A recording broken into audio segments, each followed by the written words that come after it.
Hey guys, I just want to do a little bit of a follow-up to my first Sorc guide and go a bit more in depth on the skills and some tricks that you may not find out on your own just by looking at the kit. I'm not going to touch on every single cancel that you can do, but I do want to highlight several of the different things that I use pretty much on a daily basis of playing Sorc. So I'm going to split this into 3 different categories, which are hotbars and my different skills that you may want to use on your hotbar, flows and cancels, and then miscellaneous and extra stuff that just doesn't really fit into either category. So one really basic thing to Awakening Sorc that can boost your gameplay and help you with combos is hotbarring Soul Reaper. So usually Soul Reaper will flow out of a few skills, and some of them got added in the reboot that flows now out of Shadow Eruption, Soul Harvest, Swirling Darkness, Grim Reaper's Judgment, and Violation by holding LMB and RMB for Shadow Eruption. You LMB RMB for GRJ, hold LMB, you do Soul Reaper. Same thing where if you do out of Shadow Eruption, you do Shift F and hold right click, and it will do Soul Reaper. Same thing, Shift Q, Soul Harvest, hold LMB, Soul Reaper. The nice thing about this is that it can be used in pre-awakened or awakened from hotbar. So I'm right here in pre-awakened, doing no skills, and I can press on my 1 key and cast Soul Reaper. So this can help for if you want some damage in a combo that you don't necessarily have a skill that it flows out of, and you need Soul Reaper right away, or you want to down smash from it, or you just want to have it for the SA, for maybe an SA trade, or it's just some protection. It's really useful that you pretty much need for a lot of different combos, and it's just necessary to boost your gameplay. One thing that's really helpful in Sorc duels is knowing how to bypass your Awakening Iframe cooldown. Now, we did get a 1 second cooldown reduction on Nightcrow from the reboot, but in case you do get stuck in there are ways to bypass it. And the first ways are using Dark Trade and Sinister Omen. Sinister Omen, this is really the only way you can use this skill, but it can have a use sometimes. So you're going to want to hotbar both these skills. In Dark Trade, you're going to want to use this less than Sinister Omen just because Dark Trade has a little bit more value. So you want that more available rather than Sinister Omen, which really this is its only use. So I have them on my 2 and 3, so all I'm going to do is be in iframe, hit my 2, and iframes without eating my Nightcrow cooldown. So it eats the cooldown, 3, oh, I messed up. So C-swap, iframe, 3, and I have the cooldown again, and both these skills are 30-second cooldowns, or I guess 25 seconds, so they're pretty long. They can be a little bit useful in 1v1s and sometimes even in 1vx situations in Node War or RBFs, GVGs, whatever you might find yourself in.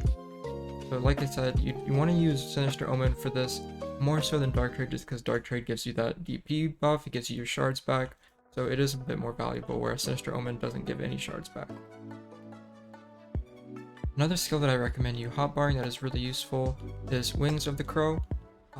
It used to be Flow Russian Crow before the reboot, and is now Wings of the Crow, because we do have Absolute Russian Crow in our main hand. The input is a bit weird, which is why I highly recommend hotbarring it and be more useful, because WE can be a bit of an awkward feeling. It may mess up with some combos or inputs.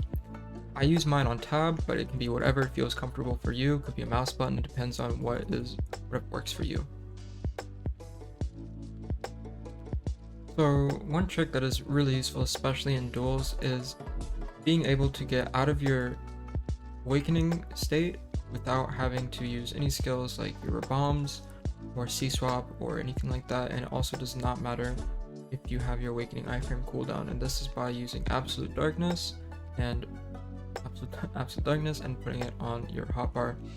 So by doing this, I can be in iframe or in C-swap in my awakening state. I C-swap, I hit G, and I'm back into my main hand. Similar to what Sinister Omen and Dark Trade can do by letting you have an extra iframe and keeping you in awaken, but instead of keeping you in awaken, it puts you in main hand. G, from there. There is a small gap and you will get caught sometimes in it, but for the most part it will be pretty safe. You just have to get the timing down and get used to it. So the last 2 skills on my hotbar are Shard Explosion and Shadow Leap. Shard Explosion is a skill that got buffed with the reboot that now uses all 40 shards or all 4 shards to use damage, and it does have a really nice accuracy rate of 50% on it and 100% critical rate, so it can do a decent amount of damage, especially when paired with Dream of Doom or Imminent Doom at the end of a combo, and it would look something like this. So you can kind of hit them all at once and it will do a really good amount of damage, but you do need to have Imminent Doom up to cancel out of this. Shadow Leap is something that's really preference. It does get a bit of a speed boost when you do Hotbar it, and before the rework it didn't consume shards whenever you would use it on Hotbar rather than WF, but since they did remove that shard consumption when using WF, it really is just preference whether you want to Hotbar it or not. I personally like it, but it is just going to be something down to your preference. My rage absorption as well is something that some people like to do, and if they don't want to Fat Finger Z and maybe consume, it does make things a little bit easier, especially if you also want to maybe transfer this with rage transfer instead of having to consume to feed people. So instead of just hit Fat Fingering Z, I lock both of these and put the common BSR on my equal key, and then I can just do this whenever I want without having to worry about Fat Fingering it during a fight. So another trick that'll help you boost your gameplay quite a bit is knowing when to use your R&B, which is Recursion's Protection and Awakening. This skill does have some damage now on it from the reboot, but its main focus is helping you get some gaps closed, as well as speeding up some other skills that you made be a little bit slower and leave some gaps. For example, Shadow Leap by itself is a little bit slow. There is sometimes a gap in the beginning that you'll get caught in, and what can help close this gap is doing R&B right before and then doing WF or hotbarring it if you choose to. You can also use R&B at the end of it and it can help flow into something like Wings of the Crow much smoother. Whereas if you don't use it, it can feel a bit clunky and unprotected. See how there's a bit of a gap if you don't R&B. So it can just help you get that closer, get Wings of the Crow as soon as possible. There still is a little bit of a gap, but it is much safer than not using anything.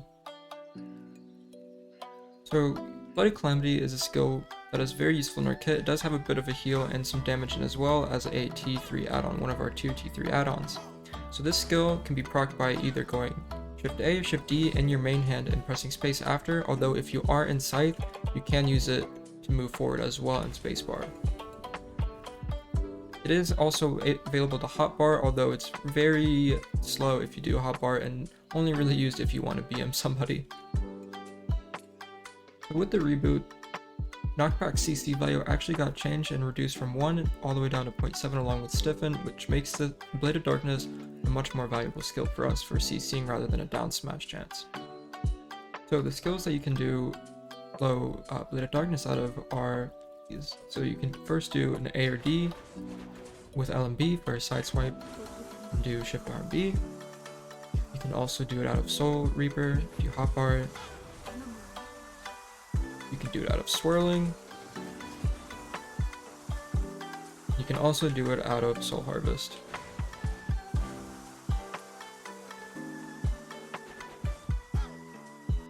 So like Blade of Darkness, Violation also has cancels that help you speed up the animation, whether you're using this in PvP or PvE. First one and most used probably is the R&B out of Violation into Violation, which speeds it up. You can do the lateral attack into Violation. Dead Hunt, which is mainly used in PvP, PvE, as well as Soul Harvest. This next trick is very situational and not always that helpful, but can be sometimes a bit cheese and help in certain situations, and it's how to sometimes get a very quick Violation engage. I told you in the first part of my guide that the forward C-swap is not good. You do that uppercut and its slow animation locks you in something you want to avoid, but there are situations where it can be very strong. The situation is doing Violation out of it. It can be instant. You do an instant C-swap, so I do the uppercut and start doing Violation immediately. It can catch people off guard, especially if you do run 4 guard on Violation from the core. Another thing I briefly mentioned that the importance of and the use of is Crow Flare in my guide before, where Crow Flare can be used in certain situations to to help you quite a bit. So you can do things like ultimate crow flare out of DOD just to get out of the animation quicker and also not get yourself knocked back, because if you do hard cast it and let go, you get knocked back a decent amount and may put you in a position that you don't want to be in. It is unprotected, but it is pretty quick, so you can get out of it very quickly. It has a float on it, but the float isn't too helpful just because it is so up close and it's not the greatest re-CC tool we have. If you pair it with B-kick, you will get a minus evasion, so you E right click. So it can be a good evasion debuff if you don't have TBS readily available. Guys, so I wanted to go over the skill tree again and show some things that you may not see at first glance and figure out on your own. It just gives you some tips and a heads up on what skills can do and how you can move around the kit a little bit easier, more comfortably. So the first thing worth noting is that Rabams will always put you back into your main hand. So whether you're in Awaken or not, Shift Z, I'll be now in main hand. Whether you're doing your Shift X, your third Rabam, it does not matter, it will put you back in your main hand. And it's a free C swap that doesn't consume your C swap's cooldown. If you've ever done RBF or in places with high terrain or really mountainous terrain like Medea, you'll notice that you get falling animation quite a bit, and the way that you can avoid that on Sorc is going to the edge when you're about to go down. You just A or D, L and B, and swap. There you go. So there's a bit of a trick with one of our skills, Darkness Release, which you might know from being one of our combo pieces for KD. If you do it backwards, it is a bit of a movement skill that you can use if you are in a safe place and can do it without worrying too much about a threat or getting CC because it is unprotected. The small trick for this is just holding L and B as you do it, and it will speed up your movement quite a bit.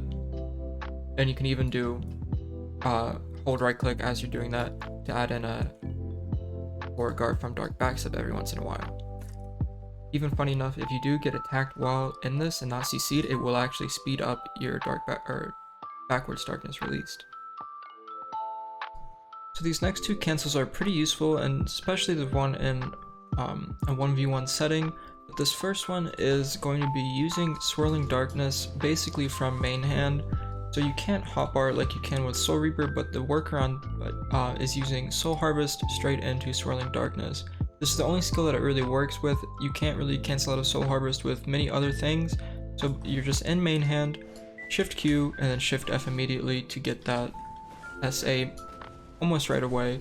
And the nice thing is you do get a cast speed buff from Soul Harvest, so it almost even has some quality of life built into it that will help you get into the SA even quicker. And this next one is going to be getting some air tech damage in a combo while using Vile Plan.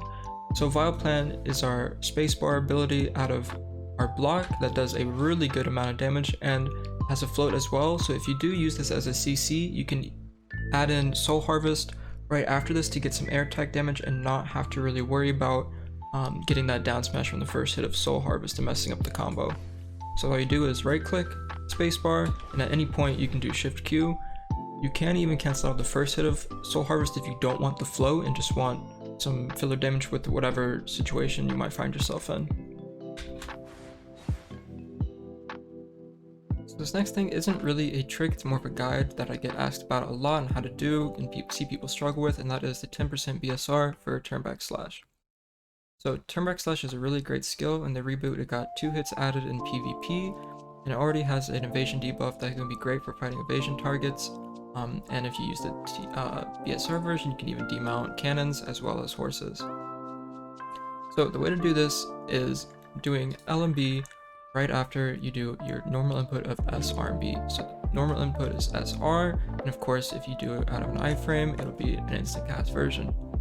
So the way I tell people to do this at first is just do SR and then add the L and B after. Just do the slow version because people like to rush towards the fast instant cat version and sometimes cast GRJ and just end up doing nothing, or a slow cast version and getting themselves killed. So just practice this in a BA or in a safe place and just do SR, L, SL, R, SR, L, SL, R, SR, L, SR, L. It's a bit of a tongue twister.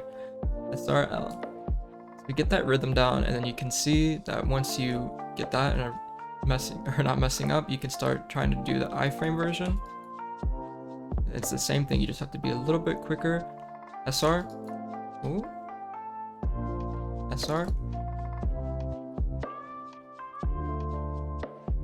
You can even practice it without having 10% BSR. You just know if you do, you can have this key input up, and you know if you do the instant cast version and you see the L go off that you are doing it correctly, and it just might not have the 10% to consume.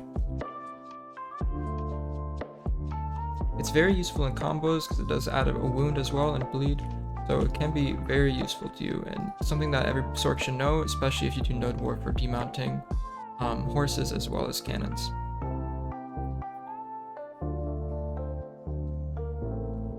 So that wraps up for this video. I hope this really helped people get a better understanding of how to take your Sorc gameplay to the next level and get into a bit of the more advanced stuff, although this still is somewhat basic in nature, but will help quite a bit if you start to master these simple tricks.